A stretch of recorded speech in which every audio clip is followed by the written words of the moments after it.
Hola, muy buenos días, Román. ¿Cómo está todo? Pues un poco cansado, fue una jornada bastante larga, aunque podemos decir que fue una jornada cívica, una jornada, una fiesta electoral que le permitió a Ecuador ya tener su presidente en voz o en manos de Daniel Noboa. Mm.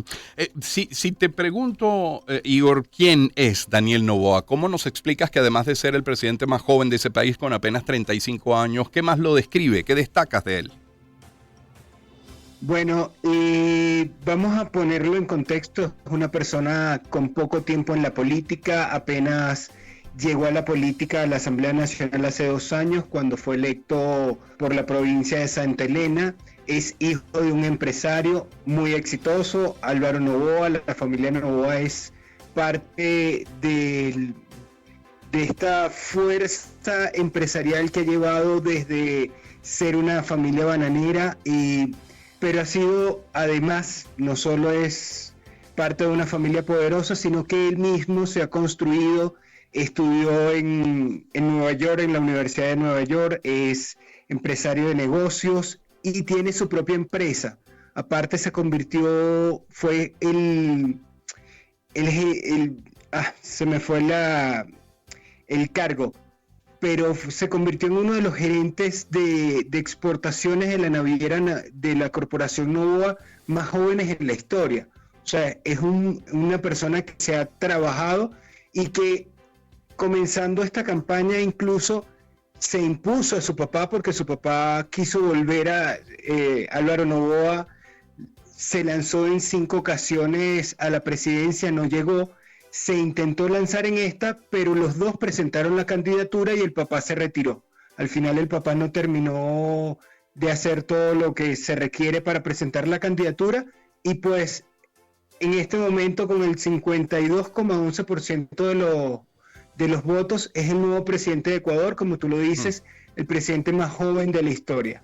Habrás tenido ocasión, me imagino, desde anoche, durante toda la jornada de ayer y sobre todo hasta altas horas de la noche, a leer a expertos en materia política, analistas, opinar sobre este triunfo de Noboa. ¿Cómo lo recogen? ¿Cómo lo reciben? ¿Qué lectura dan? ¿Es el fin de la polarización? ¿Es el fin por ahora del correísmo? ¿Cómo interpretar esta victoria? Bueno, Román, desde que incluso llegó a la segunda vuelta, para muchos analistas, Daniel Noboa es una incógnita. ¿Por qué es una incógnita? Como te decía, tiene apenas 2 años en la política, es una persona que ha jugado a estar en un centro y en un verdadero centro, no muestra una ideología muy fuerte de derecha, se sienta, conversa y negocia con personas de la izquierda, incluso siendo presidente de la Comisión de Políticas Económicas de la Asamblea Nacional, cosa que logró ser presidente de esta comisión cuando él era el único diputado del partido de su papá. Lo que habla un poco de la capacidad de negociación que tiene Novoa, pues convertirse en presidente de una comisión necesitas el respaldo de mucha gente y él logró tener ese respaldo. Él ha sido una persona que ha ayudado incluso a los diputados a viajar. En una ocasión le tocó viajar a Rusia para hacer una negociación Ujú. y él mismo pagó el pasaje de los demás compañeros porque la asamblea no tenía dinero disponible en ese momento y él consiguió los recursos para que viajasen ocho diputados, además de él, a Rusia para verificar cómo van a hacer con el tema de los pagos, porque acuérdate Mm. que Ecuador le exporta a Rusia muchas cosas, flores, le exporta frutos, le exporta lo que es el maíz, el camarón. Entonces, evidentemente, para Ecuador era necesario buscar una forma de los pagos porque se estaba poniendo en peligro sobre todo la industria camaronera, que es uno de los principales rubros de exportación del país. Mm. Para terminar, es Igor Laurem quien nos acompaña, corresponsal de Unión Radio en Ecuador. Igor, las prioridades, los principales retos que tiene que asumir Nova, ¿cuáles son? ¿Seguridad, economía? ¿En qué orden? ¿Cuáles son los retos que tiene por delante?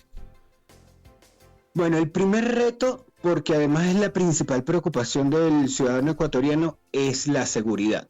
Novoa se ha determinado tres planes principales: seguridad, economía y lo que es la parte de educación. En seguridad está hablando de generar una mayor presencia militar en las fronteras para evitar el contrabando y además evitar la presencia de los grupos narcotraficantes que se han hecho fuertes en las fronteras ecuatorianas.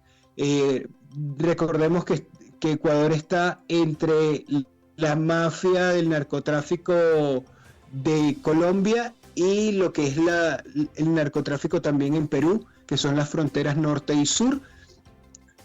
Adicionalmente, ha hablado de buscar el trabajo de la UAFE, que es la Unidad de Análisis Financiero y Económico, para evitar el lavado de capitales en el Ecuador, que también es una industria que se ha hecho muy fuerte, porque aquí hay un tráfico bastante fuerte gracias a que tenemos la moneda del dólar. Se tratan de lavar muchos capitales rápidamente en este país. Eh, el otro reto es la economía. Está hablando de hacer un plan agresivo de generación de empleo a través de incentivos tributarios. Mientras más empleos cree la empresa, más disminución de los impuestos van a tener a finales de año, pero para hacer eso ellos van a tener que los empresarios tendrían que estar al día con todos los requerimientos, es decir, impuestos sobre la renta, el IES y todo lo necesario. Y el tercer reto es tecnificar la educación. En Ecuador se está trabajando mucho el tema de las nuevas tecnologías, de lo que es el trabajo en casa, y parte de eso es lo que está llevando Daniel Noboa como estas tres propuestas de trabajo para apenas un año y medio de gobierno, que es lo que va a tener, e incluso ya ha adelantado que se va a lanzar a la reelección, porque tiene derecho a presentarse a la reelección en el 2025. Bien, Igor, muchísimas gracias por este reporte temprano en la mañana, muy amable. No, gracias a ti, Román, y bueno, siempre a la orden para Unión Radio. Un gusto. Igor Laborem es corresponsal de Unión Radio en Ecuador. Son las 6:49 minutos.